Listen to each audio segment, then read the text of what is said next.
Hello, beer lovers. I'm the commander looking for my favorite beer. Welcome to Bautzen, the city of many towers in the German state of Saxony.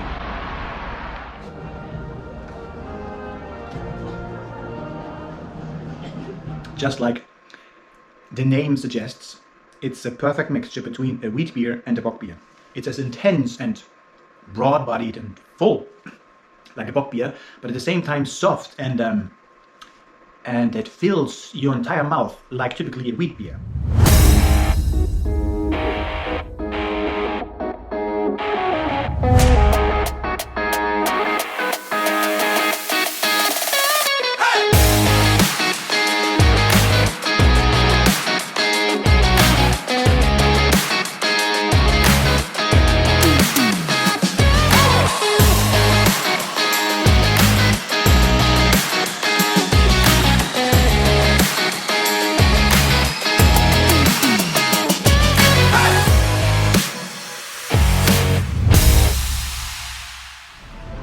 I'm standing here in the town center, right in the middle of a Christmas market that claims to be the world's oldest, with roots going back all the way to 1384. Pretty impressive, right? But whether it's truly the oldest is up for debate, because only 65 kilometers west of Bautzen is the city of Dresden.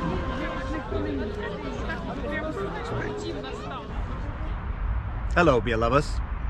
Welcome to Dresden, the capital of the German state of Saxony.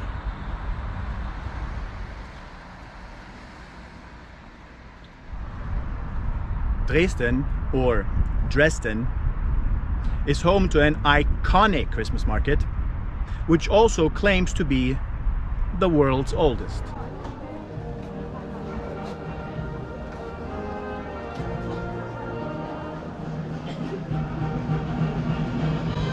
This year, it's happening for the 591st time.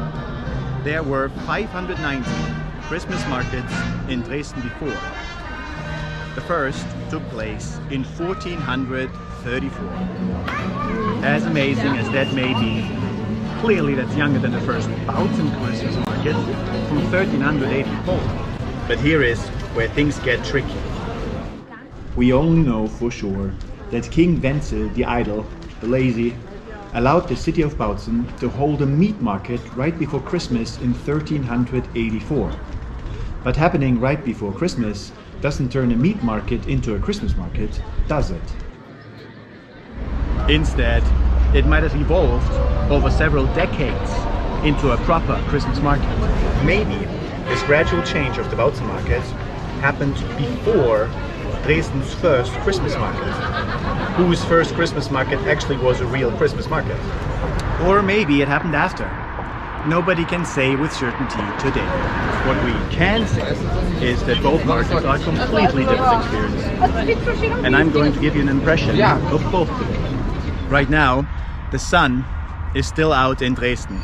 And we've got daylight in Bautzen as well, as you can see. So we'll be waiting until after sunset.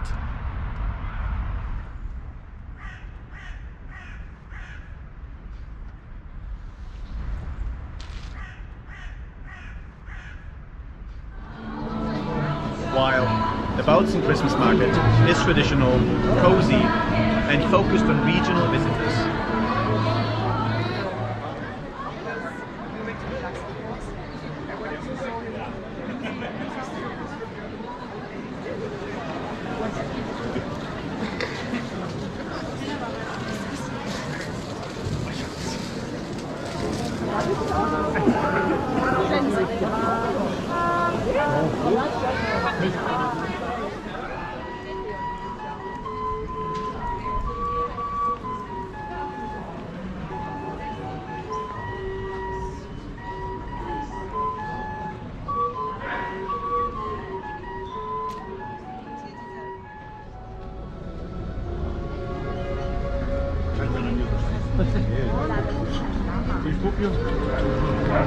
The Dresden Christmas market is a fully blown professional spectacle.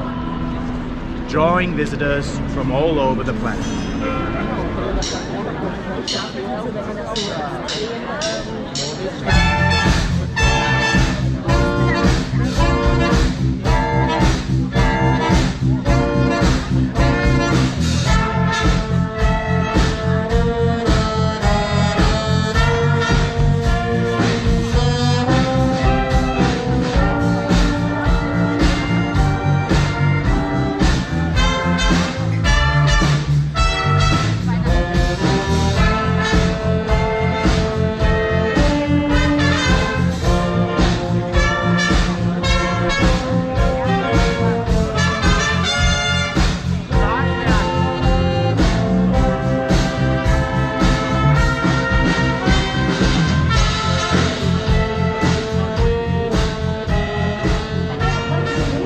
Without a doubt, any other Christmas market is younger than these two.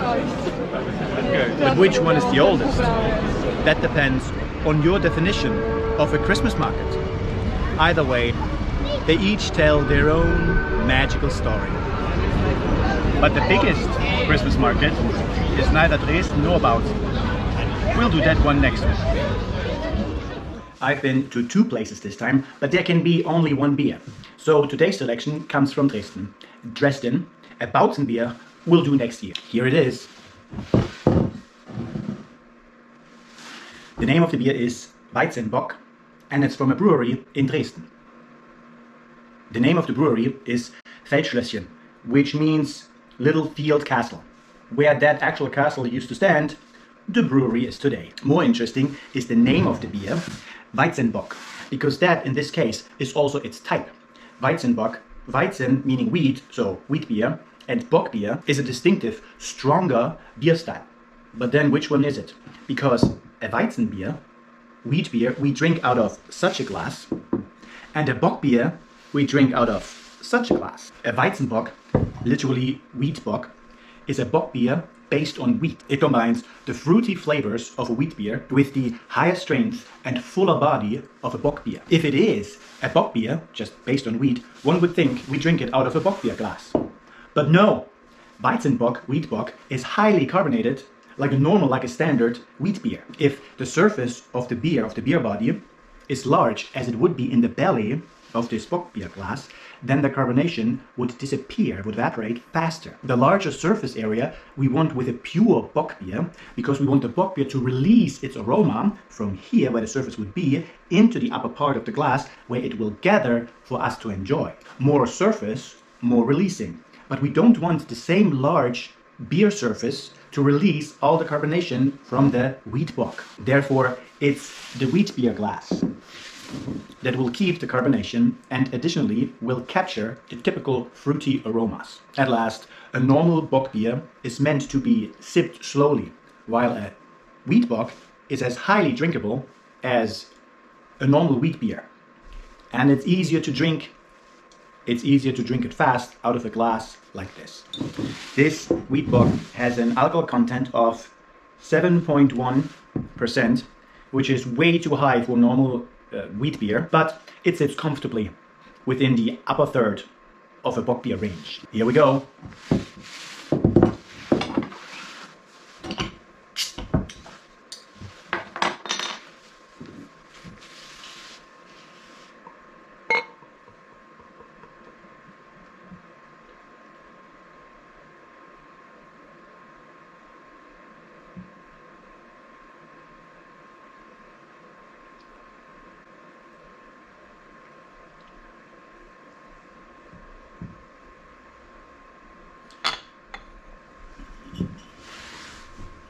Getting the yeast from the bottom.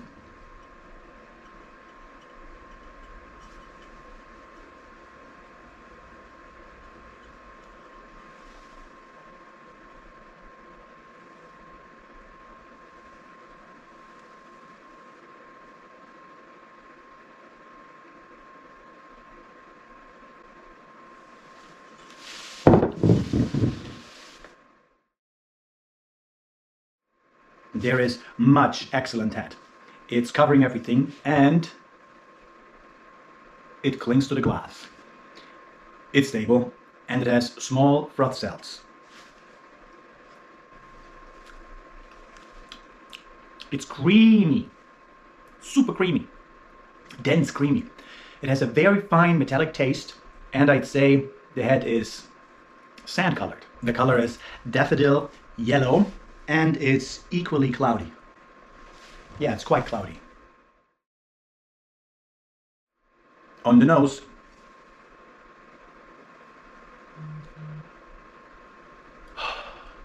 the aroma is intense, malty, and there is notes of caramel. What else?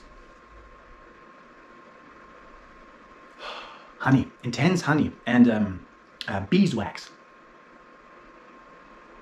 Wow, oh, it fills up your nose. Nutty and butter, bread, maybe leathery, and also wood, maybe. I'm not sure if I'm making it up, but there could also be some wood aroma, some wood notes. There's banana, as there should be with a wheat beer. Dominant is also dried fruits, raspberry, and dried flowers. I think that goes together with the wood aroma. First sip.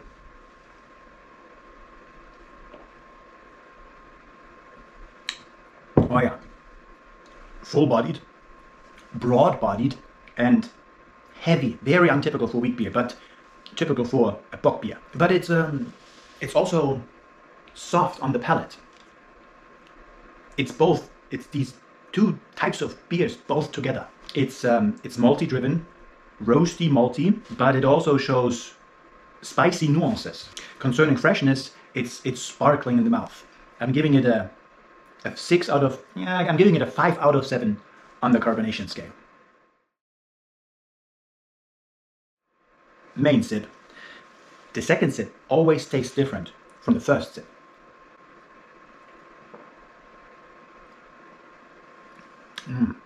Oh yeah. It fills your mouth. The aroma, it covers your entire mouth. It fills it up. The texture is velvety and smooth, somehow smooth in the background. It's not dominant. The smoothness. The flavor is strongly accented. That is not in the background. That's dominant. It's edgy, pronounced bulky, and yeah, the way it fills your mouth is quite intense. At least it's mildly tart.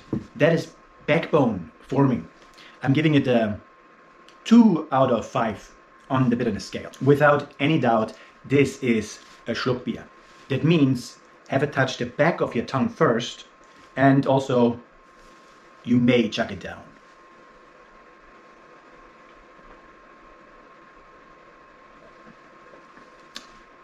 Oh yeah, soft like a wheat beer, but with a broad body like a bock beer. The aftertaste is alcoholic like a bock beer, but it's also warming, dry, mildly but quickly fading, the aftertaste. And the aftertaste is neither pleasant nor unpleasant, it's somewhat neutral.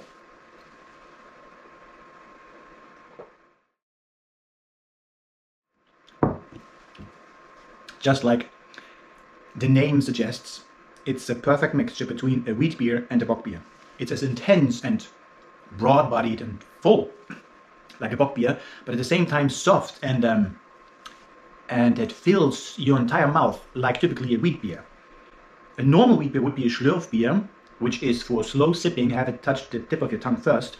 But this definitely is with that regard, it's more like a bock beer. You may chug it. You should chug it. It's a wonderful mixture. Light and heavy in their own ways at the same time.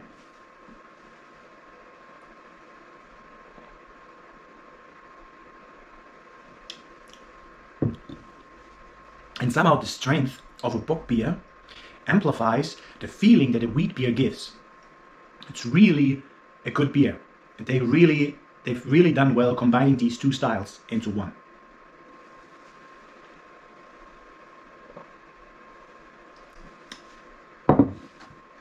Well, that's it for today, beer lovers. You'll see me in the next one.